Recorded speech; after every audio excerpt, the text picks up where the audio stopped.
High, this is Priyanka. Welcome back to my new blog. তো আজ হচ্ছে সানডে আর এখন প্রায় 10টা বাজে। তো আজকে আমি কলকাতা যাচ্ছি, আমার একটা কাজ আছে এবং এর সাথে আমার আইপিএল দেখারও প্ল্যান আছে। তো দুটো কাজের জন্য আমাকে আজ বেরোতে হবে, তাই ভাবলাম চলো একটা প্রপার ব্লগ বানানো যাক। তো যাই হোক, এখন আমি এখানে ব্যাগ গোটাচ্ছিলাম, মোটামুটি যেগুলো আমি নিয়ে যাব বা পরে যাব সেগুলো এখানে রেডি করে রেখেছি। তো ঝটপট এগুলো প্যাক করে আমাকে স্নানে যেতে হবে, না তো লেট হয়ে যাবে, কারণ 12:30টার নাগাদ আমাকে বেরোতেই হবে বাড়ি থেকে। তো যাই হোক, এখন আমার স্নান পুজো দুটোই কমপ্লিট হয়ে গেছে। আর এদিকে আমার মা আমাকে ডাকছে খাবার জন্য, কারণ প্রায় 11টা 15 বাজে। ঝটপট করে খেয়ে রেডি হয়ে বেরোতে হবে, কারণ আমি হুল এক্সপ্রেসে যাচ্ছি না আজকে কলকাতা, আমাকে আজ বোলপুর থেকে ট্রেন ধরতে হবে, তাই এত জলদি জলদি বেরোনো।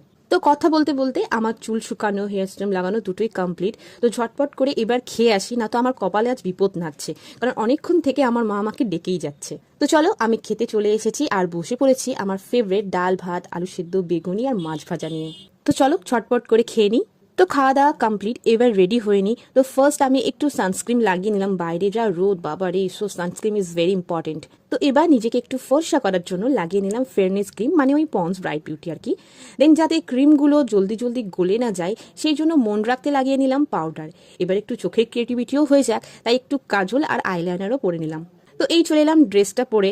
এবার একটু চুলটার ব্যবস্থা করতে হবে, যা গরম বাইরে, চুল খোলার তো কোনো প্রশ্নই নেই, তাই ভালো করে চুলটা বেঁধে নিলাম। আর একটা টিপ আর একটু লিপস্টিকও লাগিয়ে নিলাম। আর ঘড়ি ছাড়া তো আমি একদমই অচল, তাই ঘড়ি আমাকে পরতেই হবে, তো সেটাই পরে নিলাম। আর আমি চশমা পরে আজকে বেরোচ্ছি না, বাইরে প্রচণ্ড রোদ, তাই সানগ্লাসটাই প্রেফার করি, সেটাই পরে নিলাম। আর এই হচ্ছে আমার কমপ্লিট লুক। তো আর স্টাইল না মেরে এবার আমি বেরিয়ে পড়ি, কারণ প্রায় 12টা 15 হয়ে গেছে, তো এবার আমাকে বেরোতেই হবে। তো আমি বেরিয়ে গেছি আর এখন টোটোতে আছি, বাস স্ট্যান্ড যাচ্ছি। আর বাইরে প্রচন্ড রোদ, আর এই গরমে আমার হাফ টিস পরাটা বোকামি হয়েছে, তাই মায়ের বকুনি খেয়ে ওপর থেকে ডেনিম শার্ট পরে নিলাম। তাড়াহুড়োর মধ্যে আর স্কিন গার্ডগুলো খুঁজে পেলাম না, তাই শার্টটাই পরে বেরিয়ে গেলাম।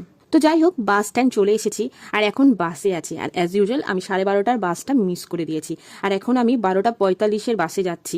নামেই 12:45, বাস স্ট্যান্ড থেকে বেরোতে বেরোতে 1টা বাজাবে। এই আগের বাসটা মিস করার পরিণাম ভালোই ভোগাবে আমাকে, বুঝতেই পারছি সেটা। আর বলতে বলতেই ফল হাতে নাতে, সিউড়ির রেলগেটের বিখ্যাত জ্যাম, এখান থেকে বেরোতে বেরোতে 10 মিনিট ধরো এখনো। আর আর ঘড়িতে বাজে এখন 1টা 12, আর আমার ট্রেন বোলপুর থেকে 2:30টার সময়।